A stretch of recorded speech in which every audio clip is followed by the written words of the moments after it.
Hello everyone, welcome to class. So today we are starting with our NCERT exercise. Okay, we were doing probability and today we are going to discuss our NCERT 15.1 questions. Fine, this is part 1 because it's a long exercise and I don't want to just feel like boring. So हम इसको थोड़े थोड़े parts में divide कर करके करेंगे. Fine, तो इसको स्टार्ट करते हैं. अब देखो जो पहले वाले जो स्टार्टिंग के क्वेश्चंस हैं they are like one word kind. तो कई बार बच्चे उस चीज को स्किप कर देते हैं कि नहीं ये तो हो जाएंगे. नहीं, जो आपके 1 to 20 मार्क्स हैं, आपको पता है कि आपके पास जो 1 to 20 मार्क्स जो है इनिशियली एग्जाम के 80 मार्क्स के पेपर में, वो आपके वन वर्ड पे डिपेंडेंट है. Fill in the blanks, true false, assertion, reason and you can have MCQs. तो ये जो पर्टिकुलर चीज है इसके लिए आपको बहुत ज्यादा ध्यान देना पड़ेगा. आपके ये जो सारे के सारे स्टार्टिंग वाले जो चीजें होती हैं, ये बेसिकली मेन, मैं आपको काफी बार कई वीडियोस में बताया है कि ये हमेशा जो आएगा वो बेसिक से आएगा. ठीक है, तो बेसिक से आएगा तो इसीलिए ये सब चीजें करनी बहुत ज्यादा जरूरी है. एक मैंने आपको यूनिट्स का बताया था इसका, तो ये हमारे कौन से वाले यूनिट में आता है, ये हमारे 7th यूनिट में आता है जो स्टैट्स और प्रोबेबिलिटी है. तो जो हमारा स्टैट्स और प्रोबेबिलिटी का यूनिट है, ठीक है, यूनिट का नाम है स्टैट्स एंड प्रोबेबिलिटी. स्टैट्स नहीं कर रहे अभी, हम क्या कर रहे हैं, प्रोबेबिलिटी कर रहे हैं. ये पूरा मिला के 11 नंबर का आता है. तो आप मान सकते हो 5-6 नंबर का प्रोबेबिलिटी से भी आता है, ज्यादा नहीं तो 4 नंबर तो पक्का है इसका. ठीक है, 2 क्वेश्चन वैसे इसके आते हैं तो वो डिवाइड हो जाता है, 5 के आसपास तो पक्का चला जाता है क्वेश्चन. फाइन, और बहुत ज्यादा स्कोरिंग चैप्टर है, इजी होता है. आपको 9th में भी आपने पढ़ा है तो आपको पता है बहुत ज्यादा इजी है. 9th के वाले बच्चों ने भी पहले पढ़ा हुआ है, तो ये दोनों रेफर कर सकते हैं. ठीक है, चलो आज स्टार्ट करते हैं हमारी एक्सरसाइज. कौन सी एक्सरसाइज स्टार्ट करें, 15.1 का फर्स्ट क्वेश्चन. चलो फर्स्ट क्वेश्चन देखते हैं. फर्स्ट क्वेश्चन में अगर एक प्रोबेबिलिटी है होने की, इवेंट होने की प्रोबेबिलिटी प्लस कोई इवेंट ना होने की प्रोबेबिलिटी क्या है हमारे पास, 1. ठीक है, मैंने अभी आपको बताया था कि कोई चीज के होने के चांसेस, प्रोबेबिलिटी ऑफ इवेंट और probability of not occurring of event is equal to 1 होता है. कॉम्प्लीमेंट्री इवेंट्स का सम हमेशा क्या होता है, 1. अगर ई मेरा कोई फेवरेबल आउटकम है तो ई बार क्या हो जाएगा, 1 माइनस, मतलब total outcomes minus favourable outcome. तो जब मैं उनको प्लस करूंगी तो मेरा आंसर क्या आएगा, 1. तो ये मेरा फेवरेबल आउटकम्स के लिए, सॉरी कॉम्प्लीमेंट्री इवेंट्स जो होती हैं उनके लिए होता है. ठीक है, नेक्स्ट क्वेश्चन पे देखते हैं. The probability of an event that can't happen. अगर कोई चीज नहीं हो सकती, तो अभी अभी मैंने आपको बताया है जो चीज हो ही नहीं सकती तो उसकी प्रोबेबिलिटी क्या हो जाएगी, 0. और उस इवेंट को क्या कहते हैं हम, इम्पॉसिबल इवेंट. तो ये हमारी इम्पॉसिबल इवेंट हो गई. ठीक है, such an event is called impossible event. ये हो गया. थर्ड केस पे आते हैं, जो थर्ड पार्ट है उस पे आ जाओ. The probability of an event that is certain to happen. जो होनी ही होनी है उस चीज की होने की प्रोबेबिलिटी क्या होती है, 1. अभी भी कराइए तो हमने. Such an event is called sure और सर्टेन इवेंट. ठीक है, sure and certain event. Fourth, the sum of probability of all the elementary events. अभी मैंने आपको बताया था कि elementary events कौन सी होती हैं, जिनका होने का चांसेस, जिसका आउटकम सिर्फ 1 होता है. ठीक है, अब आप सोचो कि आपने अलग अलग तरीके की एलिमेंट्री इवेंट्स निकाल ली. जैसे डाइस है, तो डाइस में क्या हुआ कि 1 आने की प्रोबेबिलिटी 1/6, 2 आने की प्रोबेबिलिटी 1/6, 3 1/6, 4 1/6, ऐसे सारी.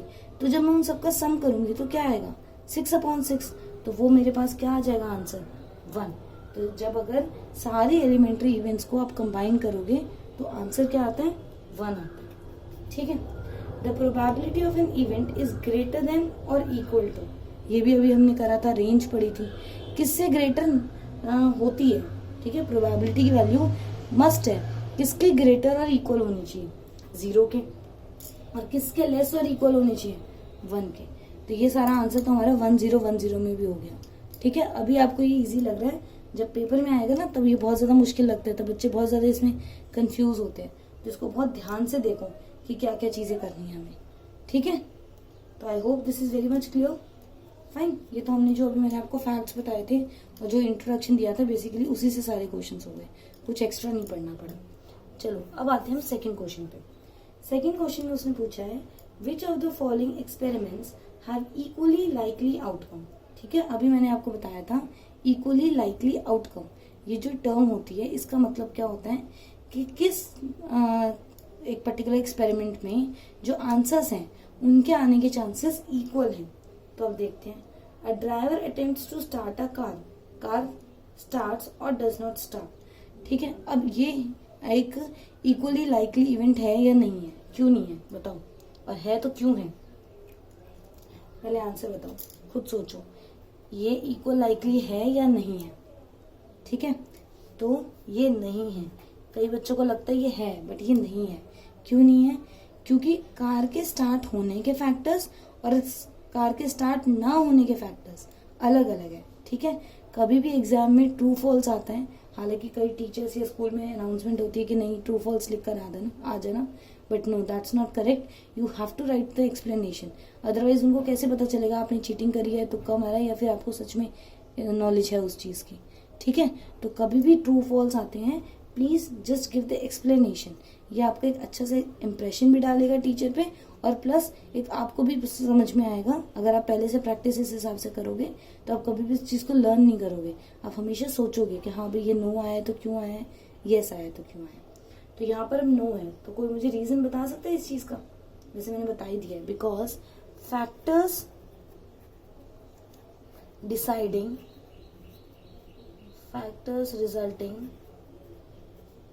car starts or not, starts or not, ठीक है, आर डिफरेंट, अलग अलग फैक्टर्स है। स्टार्ट होने के भी अलग फैक्टर्स है, स्टार्ट ना होने के भी बहुत सारे अलग फैक्टर्स है, तो ये अलग अलग चलता है। A player attempts to shoot a basketball. ठीक है, अब देखो प्लेयर को क्या करना है, बास्केटबॉल में शूट करना है, बास्केट करनी है। ही और शी शूट्स और मिसेस द शॉट। अब ये किस पे डिपेंड करेगा?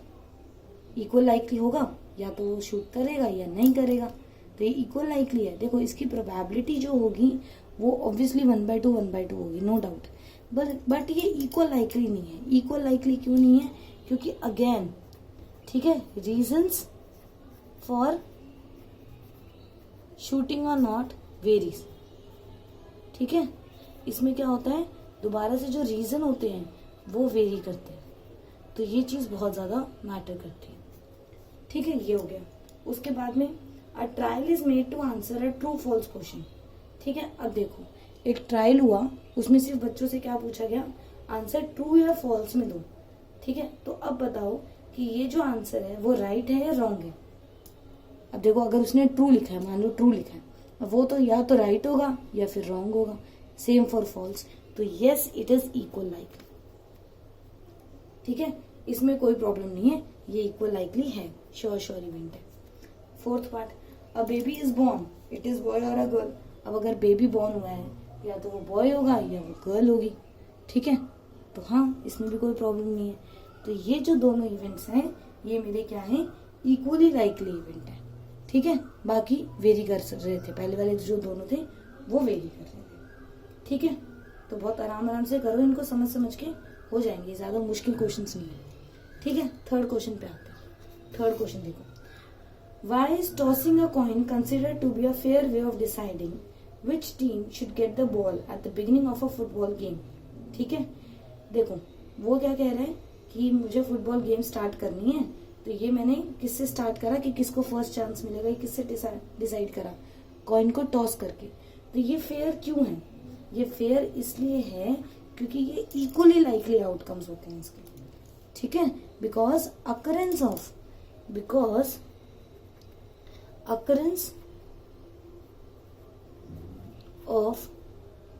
हेड और टेल इज इक्वली लाइकली।